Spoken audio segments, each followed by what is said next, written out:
And so that way we can kind of dive into it. So I just want to say again, thank you everyone for joining us for today's session. Responsible AI governance meets executive actions, as you see here on the screen. My name is Alex, and I'm going to be the MC for today. Today's session is going to be centered around, the all too relevant conversation of the ethical considerations when adopting and deploying AI in the United States. But we're also going to be touching upon some of the international regulations. So we really hope today, you walk away with an understanding of AI solutions that are both effective and responsible.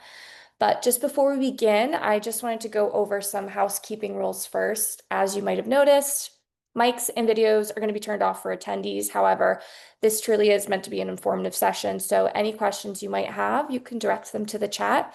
It is open. I just ask, as Dan is presenting, we might not be able to read everything currently coming through and all the questions. So please just be patient. We definitely have time at the end to answer any pending ones that might have, dropped in the chat.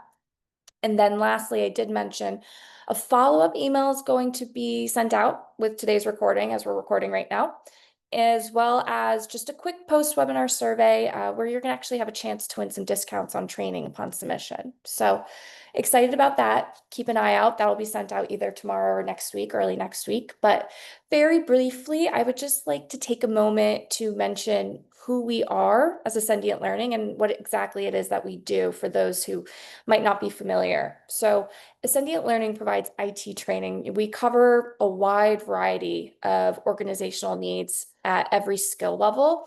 We offer vendor authorized training, certifications for individuals, dependent on their skill levels, but we also deliver customized courses for teams that can be developed to accomplish team project end goals. And we even do specialized programs tailored to organizations at scale. So kind of three silos where we can provide a lot of training to you dependent on your needs. But in addition to our training, we actually have a rather large library of complementary resources, much like today's webinar. So we do get requests asking to run a session internally for someone's organization. Webinars like these are really great ways for organizations to learn about IT topics like AI and like today's one that we're running today, with business goals in mind. So if there's something you might be interested, I will actually share contact info in the chat later where you can get in touch with one of our instructors to discuss that further. So we will be able to connect in the chat, but before we do that, I do want to introduce Dan, who will be running our session today. Dan is actually our AI researcher, cybersecurity expert, and educator at Ascendient Learning, with a proven track record of bridging the gap between the cutting edge technology, and practical applications. His career spans from early web development to government research and development, with current research focus on the critical intersection of AI and cybersecurity. So Dr. Dan Grand here is actually dedicated to both securing and ethically challenging technologies we rely on, with this webinar as a testament to that. So with that, I'm excited to pass it over to our instructor for today's class, Dan. Thank you. Go ahead and share my screen, and I will start with a little caveat here. We are talking about U.S. policy and like the world of opening. Okay, sorry, Zoom thing there. We're talking about the world of policy. We're talking about politics to a degree. And everything in here is my own opinion, not that of Ascendient or Accenture necessarily. And while I may critique policies, I'm not here to critique politicians or parties. And so I will speak as neutrally as I can. But I'm going to speak from the perspective of someone who really cares about AI as a technology and wants to see it implemented and developed responsibly. So, say we're going to look at the different approaches around the world to AI governance. We're going to look at some of the timelines for what has been happening in terms of executive orders, what is happening at different agencies and their regulatory approaches, and then some strategies for how to build a durable AI governance in this changing world. So, quite frankly, the US AI regulatory landscape is a mess. Over the past several years, we have had a kind of a flip-flopping on policy in AI and how it works.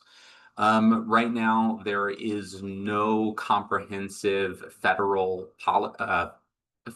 legislation to control AI. It is all of the different policies and regulations that are happening under individual agencies are at the federal level are being derived from existing law. And so the extent to which it covers AI as its own unique thing is relatively limited. And some states are implementing their own policies, but those can be in conflict with each other, and there's just a lot happening. So in the midst of this bit of chaos, there's really a need to have a governance process that is going to be effective regardless of who is in the White House or who is in the Senate, but is just a good, solid, durable, responsible AI practice. So a couple things going on right now, this is the way in which we're going to talk about it. We're going to look at the governance landscape, what is happening, switch to a couple case studies from federal enforcement, and then talk about that durable process. One thing I'll note, if any of you noticed the news, yesterday was the release of America's AI Action Plan. I have read through that. I have tried my best to analyze and integrate it into this presentation, but it was 28 pages that was released less than 24 hours ago. So I've done my best. In January of 2025, we had a big shift. Previously, the executive order on AI was named Safe, Secure, and Trustworthy AI, and it was that was what was put in place by the Biden administration. And the approach there was really not just concerned about AI. It was concerned also about biological and different, what I would call frontier threats to national security. So that Safe, Secure, and Trustworthy AI executive order did focus a lot on the frontier risks of models and set up some ways in which organizations could report to the government how they were being responsible in their development of AI. So effectively creating a trusted environment in which all these parties could talk. But in 2025, January, the change of the administration, we saw that safe, secure, and trustworthy AI kind of go away. And the new AI executive order was really much more focused on winning and developing a competitive advantage or a greater competitive advantage and maintaining the one we arguably have. And making sure that there is a dominance of American AI in the marketplace. Now, since then, in July 1st of this year, the Senate, while they were working to pass the One Big Beautiful Bill Act, that was the title of it, and they had a proposal in it to put a moratorium on the enforcement of the any state level regulation of AI unless it was to kind of deregulate AI. And that was rejected by the Senate. So what that means is states can enforce their own policies, at least as of now. That was a 99-1 vote against. It was Representative Tom Tillis of North Carolina who voted for the moratorium to be included. So that's an interesting point.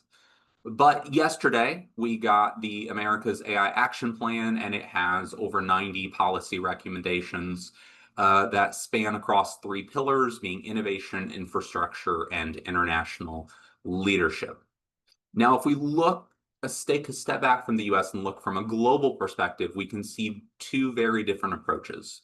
The EU is really attempting to act like a fortress. They have a centralized regulatory approach. There is a comprehensive AI Act from which all of the authority of the regulations flow.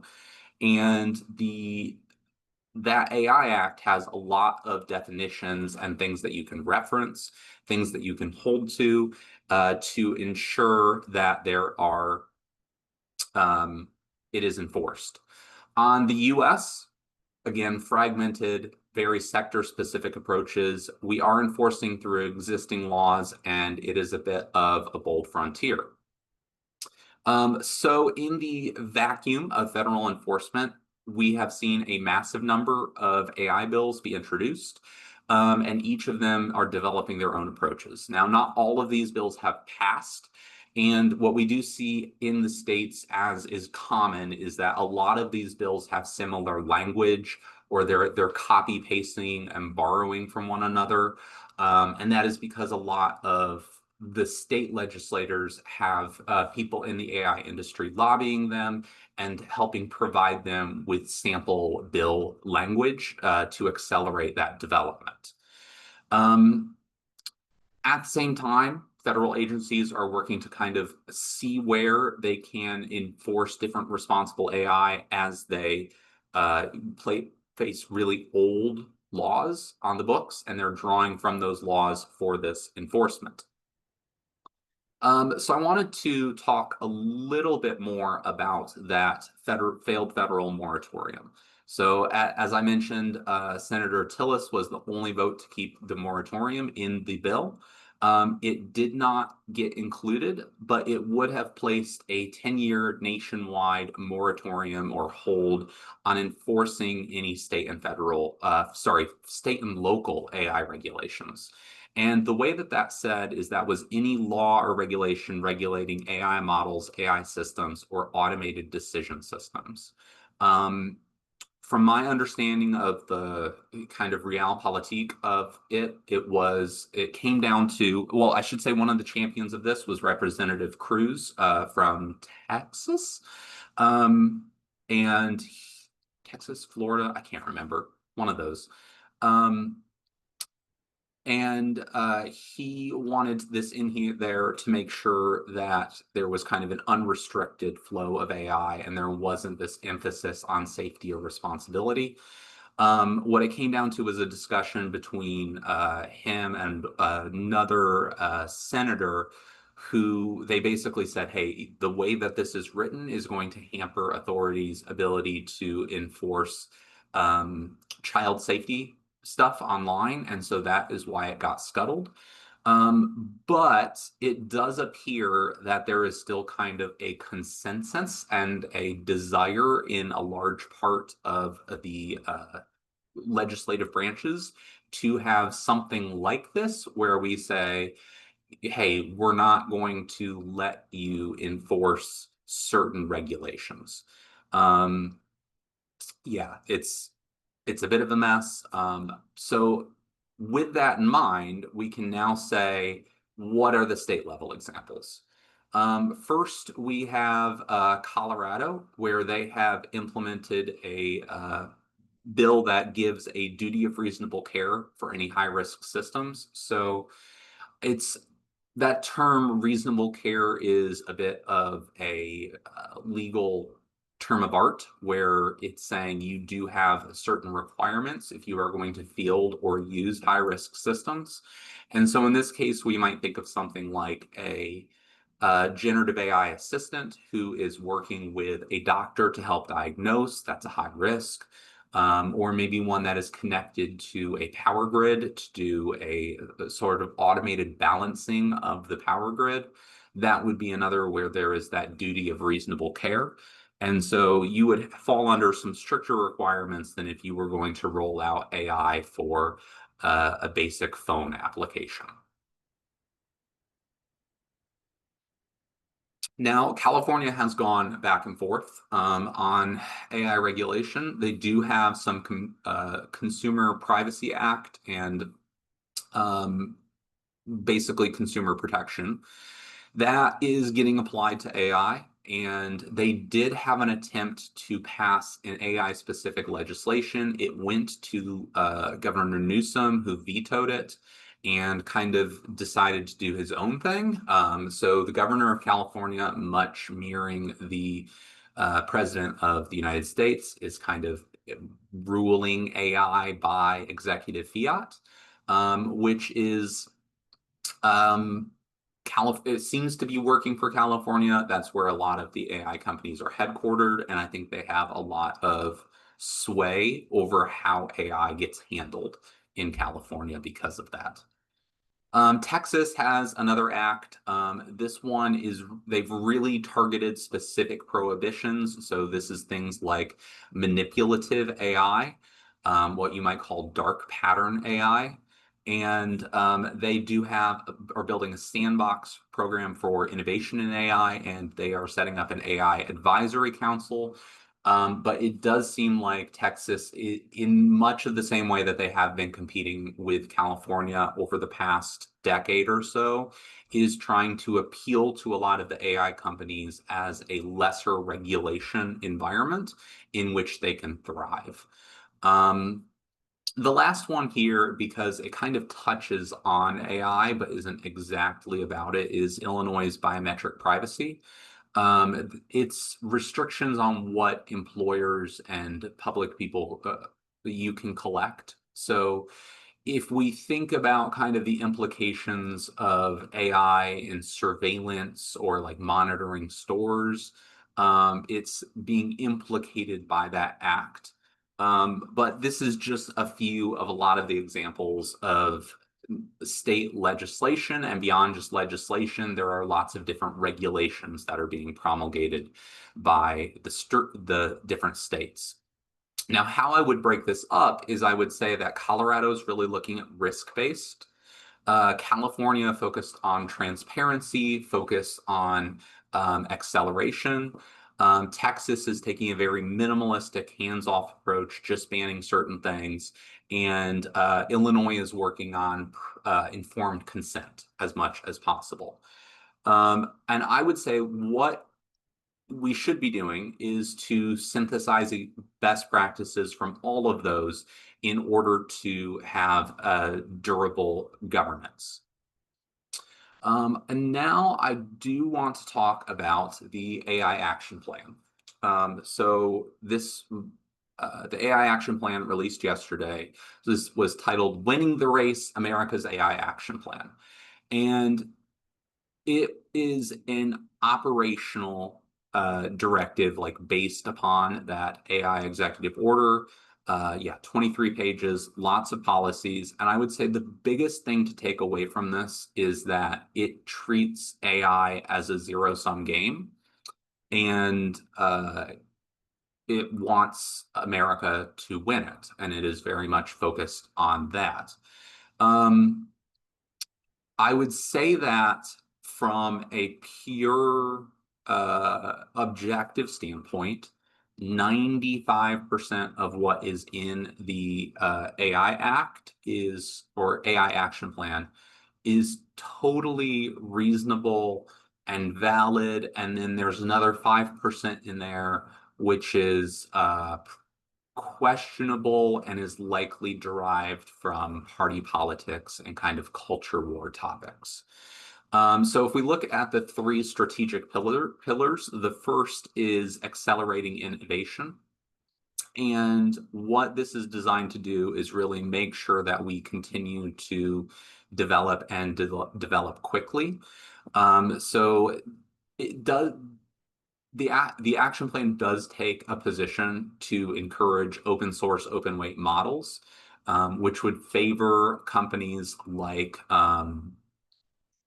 Meta, who is already releasing Llama. But they do also say that it is the decision of the companies whether they release them or not. There is also a lot of talk about deregulating AI, making sure that agency actions that have previously happened are reviewed for alignment with this new plan. So your typical political, we're going to undo all the things that the previous people did and make it right. I would say the two odd ducks in this pillar is one line where it says that they should revise the NIST AI risk management framework to eliminate references to misinformation, diversity, equity, and inclusion, and climate change. Those are not major components of the NIST AI risk management framework. Climate change is not mentioned in it, so it's an interesting inclusion. And then there's also a section about combating synthetic media in the legal system, apparently over a concern about misinformation in that particular environment. The second pillar is really around building infrastructure. So it focuses on streamlined permitting. They want to improve the energy grid. That is going to be part not decommissioning existing power plants, and also working to roll out more geothermal and nuclear fission and fusion power plants. So fusion is included in there. But it does look like the improvements to the energy grid are really focused on those fuel-based technologies. So it is not a reversion to wanting renewable resources. They want to build military data centers to train the workforce, improve cybersecurity, a lot of things.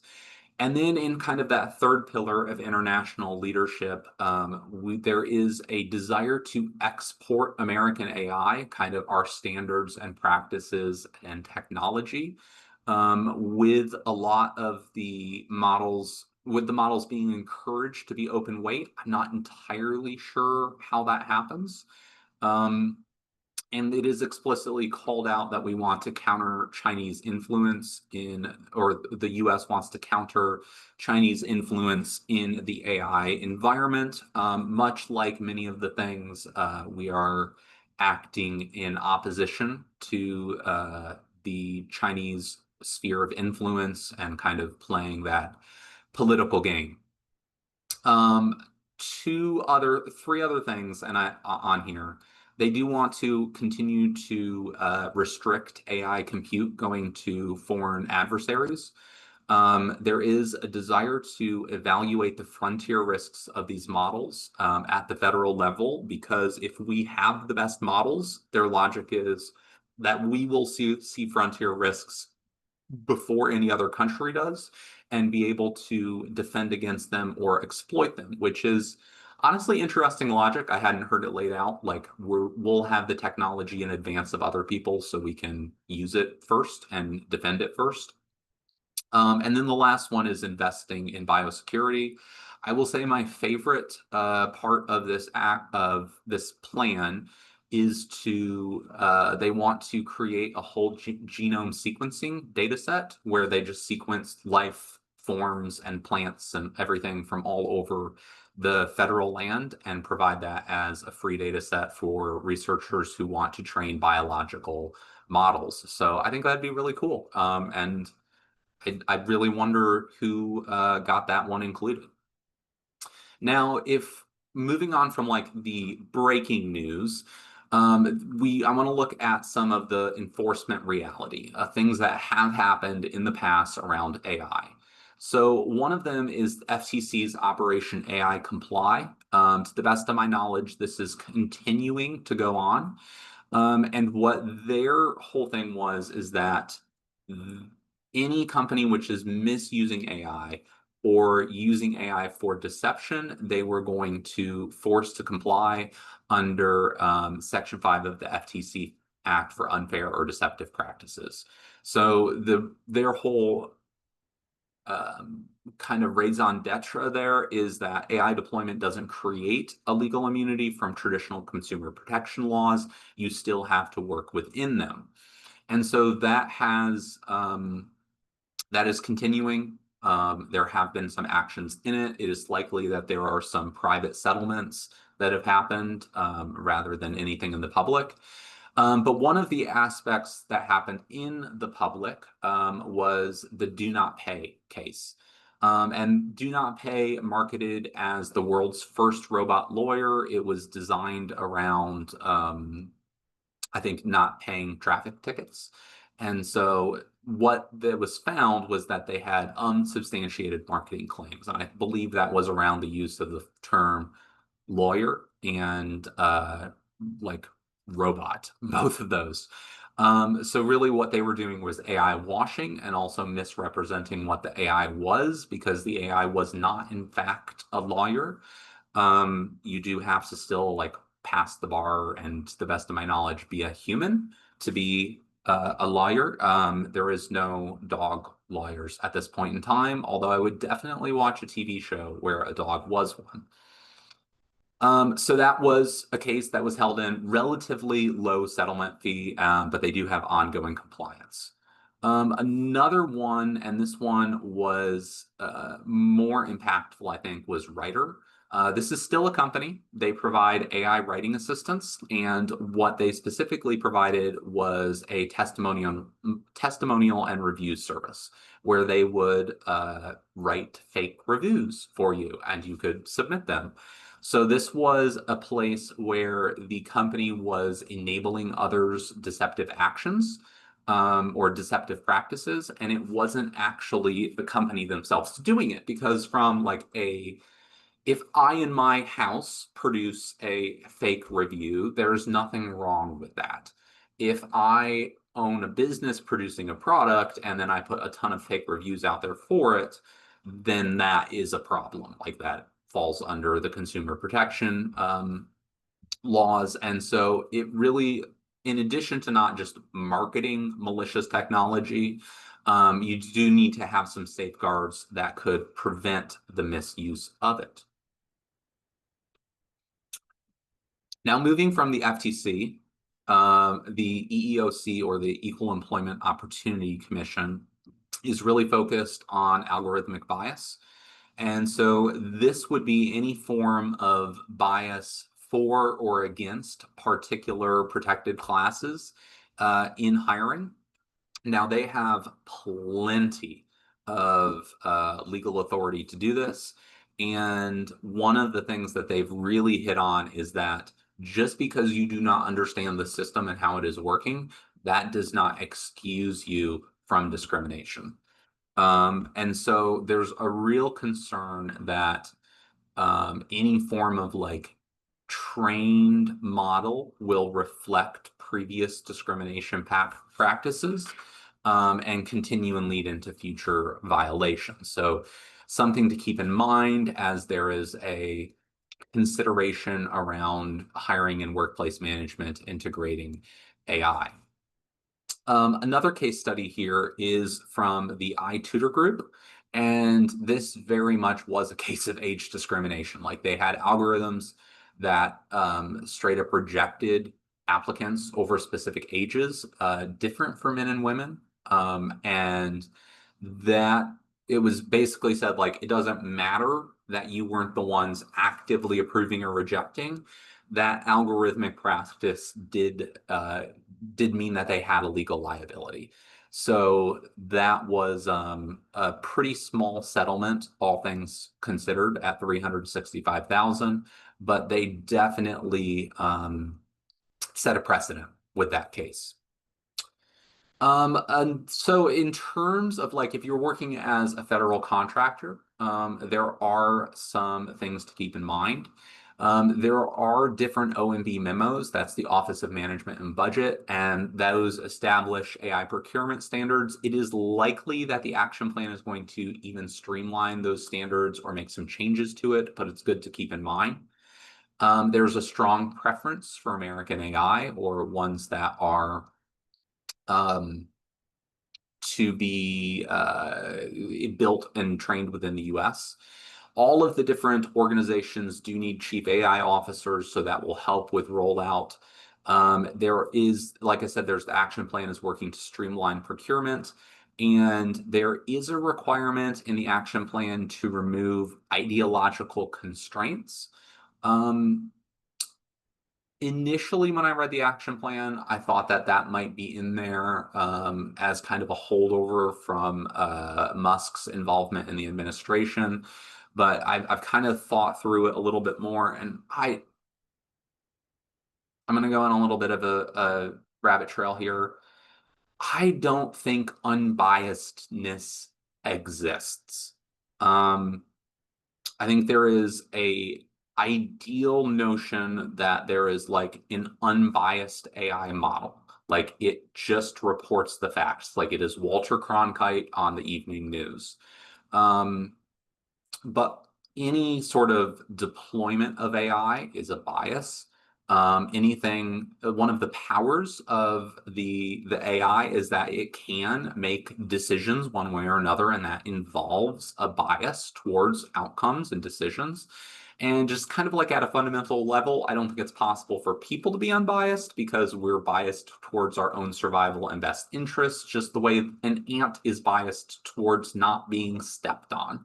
Like, so they talk a lot about unbiased. I really think that this is more of an alignment with the administration's beliefs about certain topics rather than a true kind of trying to get to that neutral state.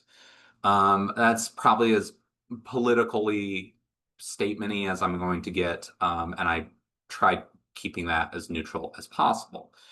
Um, and that leads us to how can we build these durable processes? So even though the AI RMF was called out for modification in the AI action plan, I do really believe it's a good foundation for building a durable process. And that's because it has really true bipartisan support.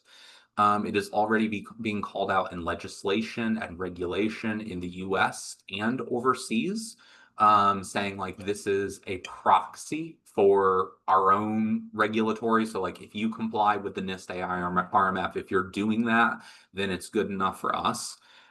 It was developed through consensus. A lot of effort went into it by a lot of different public and private organizations. And someone's at my front door. Um, but the AI RMF, it's a solid set of documents and set of tools to help roll out um, risk management for AI. Now, I don't believe it is everything we need. That said, so there are four functions of it. There is the govern function where you work to establish your governance and accountability frameworks. And there's mapping where you kind of look to see what the AI is doing and its impacts, measuring it to make sure that you're keeping track of how things are changing for the better or for the worse. And then manage, which is around mitigating the risks, mitigating or avoiding, or all of the different risk management activities that you might do. So it is based upon the NIST risk management framework, which is foundational to risk management. So it's not a surprise, really, that this would build upon it. Now, where I think the EU Act really does well that the NIST AI risk management framework does not is in the definition of risk categories. So the EU AI Act does have a category known as unacceptable. This is for when there is an implication of human rights and freedoms. And so they are not allowed, for instance, to deploy manipulative AI or to get people to engage with a particular product directly with AI. Like there's a desire to make sure that the AI is not manipulating people. That would include like deployment of misinformation. But also making sure that like there's not widespread scanning of faces in a crowd by law enforcement, unless they have like caveats. Like if you might think of an event like the Olympics, it might be approved for that event because of like the unique circumstances of that. But don't expect like cameras everywhere to have facial recognition to track people. Um, Beyond that is the high, limited, and minimal categories. And these are where most people are going to be working on AI. If you're working on social scoring, or if you're working on like emotion recognition, you're gonna like you've lost me. You're in the category these are technologies which are not really responsible for us to deploy AI to because of the ways in which they can be abused.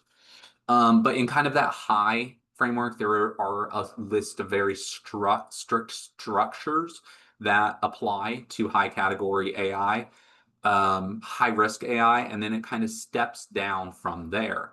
So I would highly recommend borrowing this taxonomy to triage AI systems internally. So you can easily say, as a company, here are the list of things we are not going to do with AI. We're not going to do automated hiring, firing, HR decisions, workforce management. We're not going to do automated review of resumes, even if that's something that is a concern. But then you move into high risk, and you might say it's high risk if it is facing the customer, if the customer has access to it. It is minimal risk if an employee is using it on their personal machine, and so on and so forth. And from there, you can design your governance standards and the requirements that you place upon the use of AI for those particular categories. And that integrates fine with those RMF things. So you could say, hey, we are going to set up those principles. We're going to give specific categories of use in our mapping. Then we are going to really say, like, here's what you need to measure and what you need to be concerned about in each of those, and give like a set of proportional risk controls to each of those categories. So I really am like the key here is durability, is the NIST AI RMF paired with these category systems, and looking to state regulation to say this is how we should integrate kind of the best practices that we're seeing emerge from the different states and organizations. Now, I do want to give a quick implementation roadmap. So the first thing I would do at any organization is to just establish your AI governance committee. Make sure that you have cross-functional leadership who is invested in rolling out AI responsibly. Their first job should be to make sure that they have an inventory of how AI is being used. I like to think of gun buyback programs in this regard, where the police will go out into a community and say, we'll give you $100 for every gun you sell us. And I think sometimes they take names, it depends on it, but have a survey, have an open forum that just says, how are you using AI? We just need to know. We're not trying to lock you out of it just yet. Once you have that inventory, you can kind of triage it based upon the EU's risk assessment categories. From there, move to getting your policies in line. Once you have those policies, make sure you have the right humans in place with particular roles and responsibilities so that they can then oversee how the governance is going to happen. And then once you're talking about like the individual AI systems, make sure that there's continuous testing of them and that you're monitoring them. Make sure that if you're pulling from AI tools from vendors, make sure that there's risk management for them. And I'd say be on the lookout for like micro features of AI where that could spiral into a larger risk. So for instance, there's a popular work tool, Monday.com. And one of the things that they allow you to do is to set up a prompt to instruct like the system. So like when a change happens, use AI to make this other change. And there's some intelligence happening there. And I think like that's the risk level of that really depends upon what the AI is doing. So that would be an area where your vendor risk management is going to flex depending upon how it's being used. And really make sure that you're training the whole of the organization around how to use AI responsibility. Anyone who is like has AI in their hands or is interacting with it or being interacted with, like AI is going to affect them, make sure that they're clear on how AI is being rolled out in your organization. Now let's talk about some ways to monitor this, and then I'll open up for any questions that people might have. I would say the ways that you can monitor your success is looking for how complete are is your inventory. And that's a whole topic of how you track it. Go out and look up inventory management and how that happens. With risk assessment coverage, you do want to make sure that you have current impact assessments. And so you might look at how frequently are those updated? How frequently is your management plan reviewed for, the most critical of your deployments? And then if there are incidents, what's your time to respond? What happens if you're using an AI tool to interact with people on social media just to say, hey, like I'm sorry that you had issues with your flight. Please contact customer support here. What happens if it goes off the rails and does something? How long does it take to detect and resolve?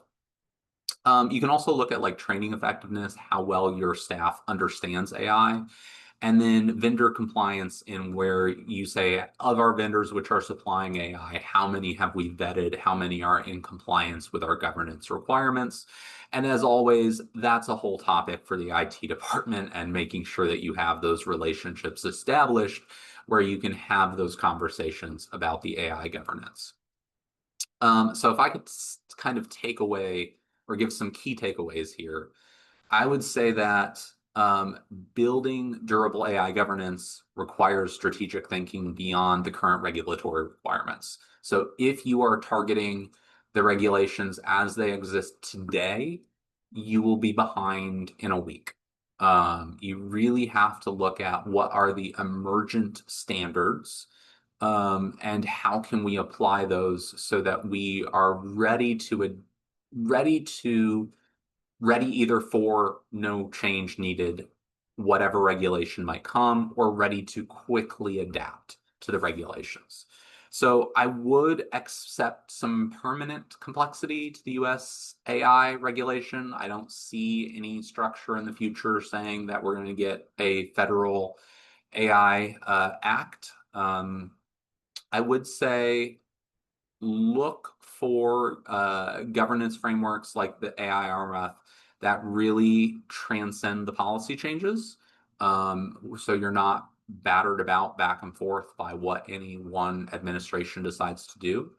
Do integrate those best practices, but also stop to learn from current events. Like if you are looking at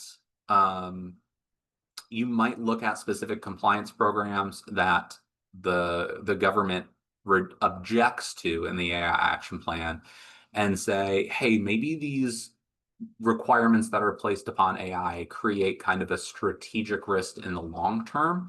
And maybe those compliance and requirements that we put in terms of our AI, like restrictions on AI, maybe we need to loosen them and instead of mitigate by avoiding the risk or manage the risk by avoiding it, maybe we manage it through insuring it, or maybe we manage it through outsourcing it, some other method than simply saying we're going to avoid this risk or we're going to ban particular aspects.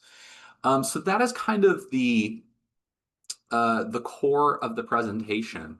At this point, I'm happy to open up to whatever questions people have. I'm really open to questions about AI RMF, the action plan, anything about AI and the current US or world environment today. So drop them in the chat and I will answer them as they come in. And I know, Alex, you had something to present at the end, if I'm not mistaken. I do, yeah. Apologies, some fire truck. I do, yes. I have a slide I can share while maybe perhaps people are just taking a moment to think of some questions, if any, for the end of the presentation. Thank you, Dan, also for, all of this amazing information, sort of insight to current state. I am sharing something on the screen here as some perhaps, introductory to intermediate courseware to follow up on. I'm going to also throw this in the chat. Apologies are not bulleted, but the URLs are in the chat for you to also view the 5 courses we have on the screen here. And in addition to that, you're going to see a QR code. That is an authorized QR code. It goes right to our site to a contact us form. Again, depending on what you've seen here today, and also outside of just AI and the content we've spoken about today, we are available in all of our great subject matter experts for dedicated webinars for, again, teams and organizations, just to provide a little bit more of insight on perhaps something relevant to, the needs of your team or the needs of your organization. So that is available, and all that information is in the chat, as well as, again, I will repeat a contact here for everyone. The contact at ascendientlearning.com, that directs to a mailbox where, again, we can also answer any questions you might have or connect you to the right people. I'll also be sharing a post-webinar link in a follow-up email. Please, again, take some time to fill that out and give us some thoughts and some inspiration for potential upcoming webinars for some topics that you are all interested in. So that is my spiel. I'll step aside and let Dan answer any questions that might be pending. Sure. So there's a question about how the AI action plan is going to kind of support researchers in helping keep the competitive edge in the market. And a couple of things that are happening is there is a desire to move fast to create access to AI compute at a low cost for researchers.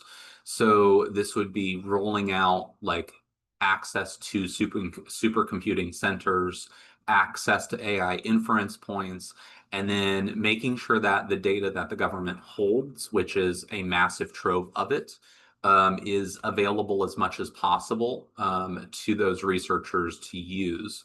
So that would be, this would kind of be an automated process, so you don't see lots of grants around, hey, we need AI, this much money so that we can build out AI compute. It's more doing it at a centralized location. And if I could kind of brag on my state of Ohio, for a minute. The Ohio has the Ohio Supercomputer Center, which is available for access to basically anyone who is affiliated with a school in Ohio, and they've put in place a lot of access to systems, a lot of AI resources, and are actually kind of instrumental in some of the open source software that backs high performance compute centers around the world. So go Ohio. I do expect that any national system would be very similar, where you can apply for access and it's going to be more academically oriented.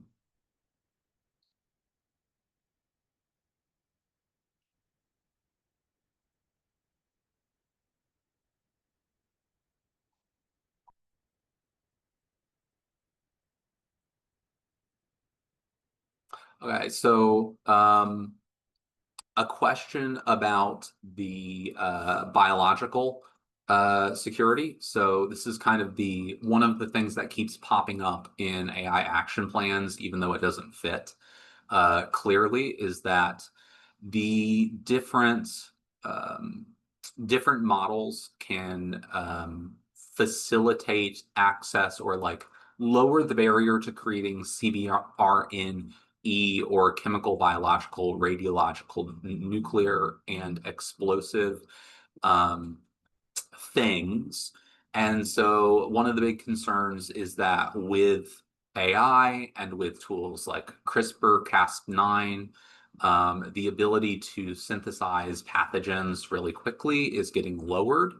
And so like you don't want malicious actors acting to say make a virus really bad, or to target particular individuals. So they are looking to ensure that there are constraints and enforcement mechanisms in use at different research facilities and that there's really kind of a monitoring system across the biological supply chain. So like if you try to buy a lot of like a precursor to an explosive right now out of nowhere, the FBI might knock on your door because they like have a awareness into that supply chain. And I think they're wanting to do the same thing with the biological supply chain. Good question.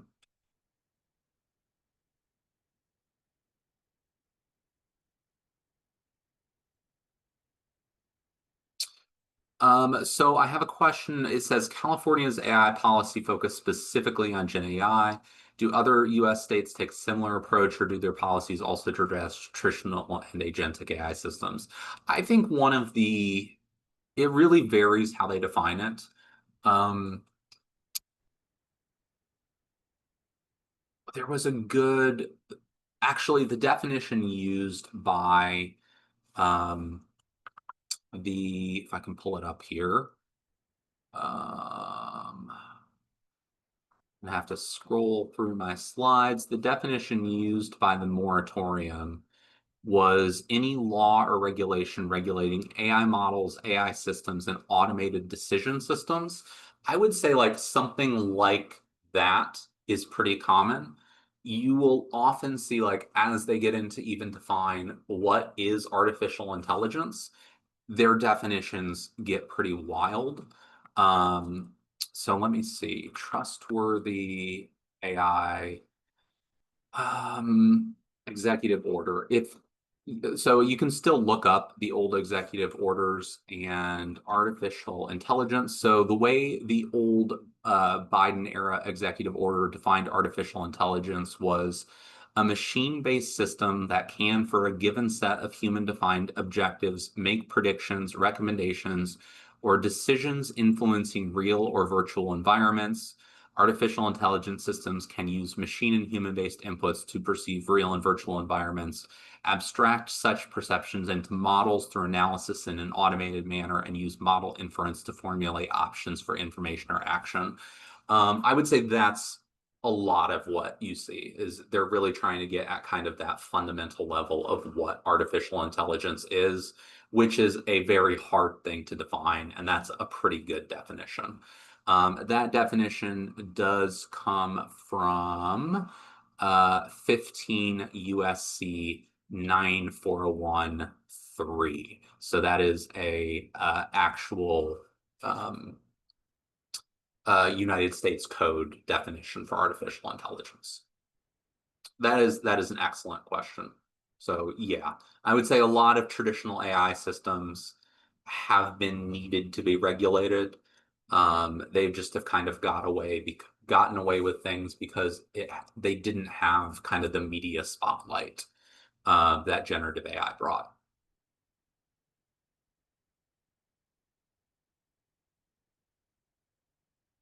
Anything else in the chat?